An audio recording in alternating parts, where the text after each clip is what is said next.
They thought the uniform would protect them. The stripes, the wings, the insignia stitched carefully above the heart. But in 1943, as the war tore Europe apart, hundreds of Allied women would discover that the rules of war were never written with them in mind. Across the battlefields of Italy, the skies over France and the shadows of occupied cities, women were serving in unprecedented numbers. American operators from the Women's Army Corps, the WAC, worked just miles from the front. British pilots with the Air Transport Auxiliary, the ATA, ferried Spitfires and Hurricanes through hostile skies. Women in the French resistance sabotaged rail lines, passed coded messages and smuggled downed airmen to safety. They believed that if captured, they would be treated like soldiers. They were wrong. Monte Cassino.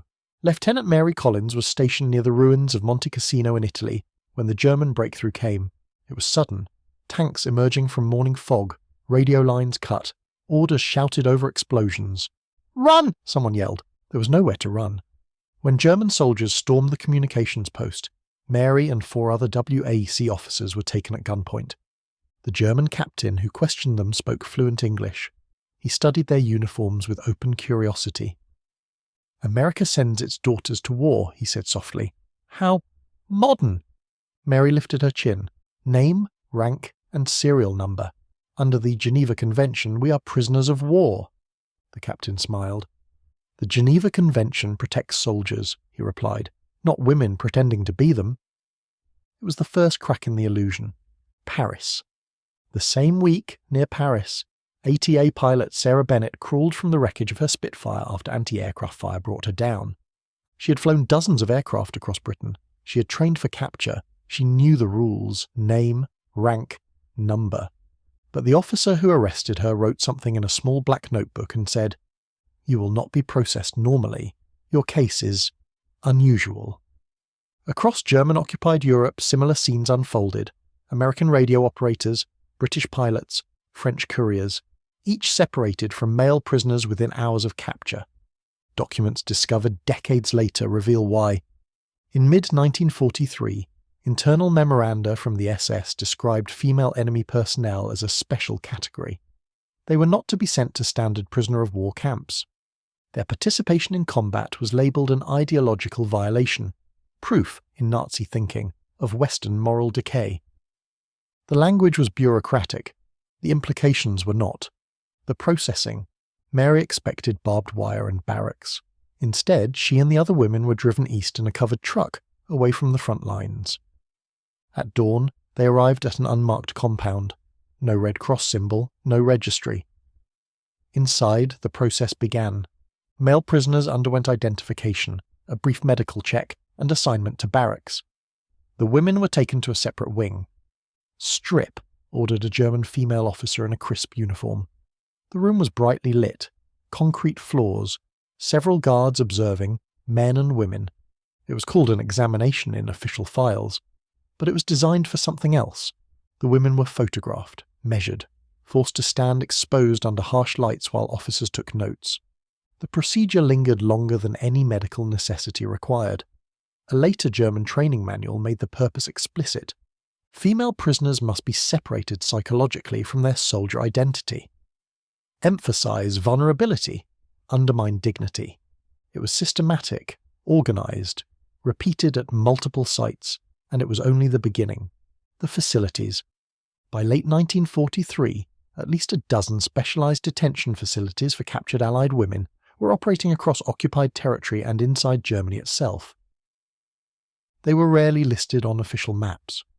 Red Cross inspectors were not invited. Interrogations followed a similar pattern.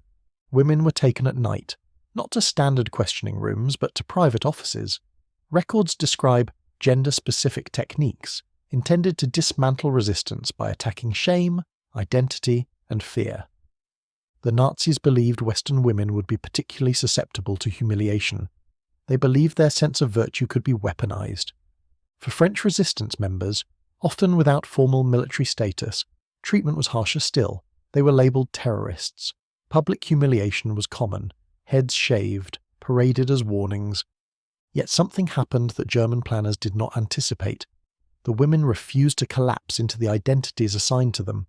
At night, in freezing quarters, they whispered their ranks to one another. "We are still soldiers," Sarah wrote in a diary she hid inside a wall crack. "They can take everything else, not that." Solidarity became their shield. When one returned from interrogation unable to stand, the others cleaned her wounds, shared water, sat beside her until morning. German files later noted this unexpected cohesion with frustration. Attempts to isolate leaders often strengthened resolve rather than weakening it. The program had been designed as an experiment in breaking will. Instead, it revealed resilience, liberation. As the war turned against Germany in 1944, the treatment of female prisoners intensified. Records were destroyed. Transfers became frequent. Some women were moved so often that Allied command lost track of them entirely. In April 1945, advancing Allied forces began uncovering the hidden facilities. American troops entering one compound near Munich found women in conditions they had not been prepared to confront. Starvation was visible, but so was something else. Trauma that did not resemble the suffering of male prisoner-of-war camps. Lieutenant Mary Collins weighed barely 85 pounds. When a young American sergeant knelt beside her, she whispered, "We're WAC, we're soldiers." He later wrote that he cried. The silence at home. Liberation was not the end of the battle. Male prisoners returned home to parades and headlines. The women were taken to separate hospitals. Debriefings were conducted behind closed doors. Questions focused not only on military intelligence, but on what had been done to them. Transcripts were stamped classified. One American memorandum warned that detailed public accounts of specialized enemy treatment of female personnel could harm recruitment and morale. British intelligence issued similar guidance in 1947, instructing officials to remove references to gender-specific abuse from public war histories. The reasoning was framed as national security. The result was silence. No photographers met them on the docks. No newspaper features celebrated their endurance. When some attempted to speak, they were advised, gently, firmly, to let the matter rest. Doctors, untrained in trauma psychology, diagnosed nervous conditions or female hysteria. Nightmares were treated with sedatives. Shame went unaddressed. Mary wrote years later, "My brother came home with a bullet scar and a medal. I came home with scars no one wanted to see." Many stopped talking, not because they forgot, but because no one was listening. Rediscovery. For decades, their stories remained buried in classified files and attic boxes.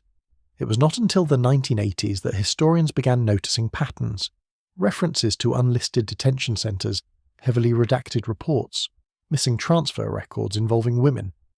In 1995, newly discovered German archives in Berlin confirmed what survivors had long described: structured policies targeting female military prisoners, complete with evaluation reports and training instructions. The language was clinical, the intent was undeniable. Slowly, governments began declassifying portions of their own records. In 2001, a small closed ceremony acknowledged the experiences of surviving American women. No cameras, no speeches broadcast nationwide, just recognition, quiet and decades late. Mary Collins did not live to see it. She died in 1988. Her journals were discovered by a relative clearing her attic. In one entry, she wrote, "Someday, someone will want to know what happened. I hope they are ready to hear it." What followed? What makes this story unbearable is not only what these women endured in captivity, it is what followed. They survived a system designed to erase their dignity, and then endured a second erasure at home. Yet their resistance never truly ended. It lived in whispered ranks recited in darkness, in friendships forged under surveillance, in diaries hidden behind walls, in the quiet refusal to surrender identity. Today, women serve openly in combat roles across NATO forces. International law explicitly protects female prisoners under the same conventions as men. Those protections were strengthened in part because of stories like these. Stories once buried, now restored. The women of the Women's Army Corps, the pilots of the Air Transport Auxiliary, the fighters of the French Resistance. They stepped into a war that had not prepared for them. They endured captivity that denied their status, and they carried silence longer than any sentence imposed upon them.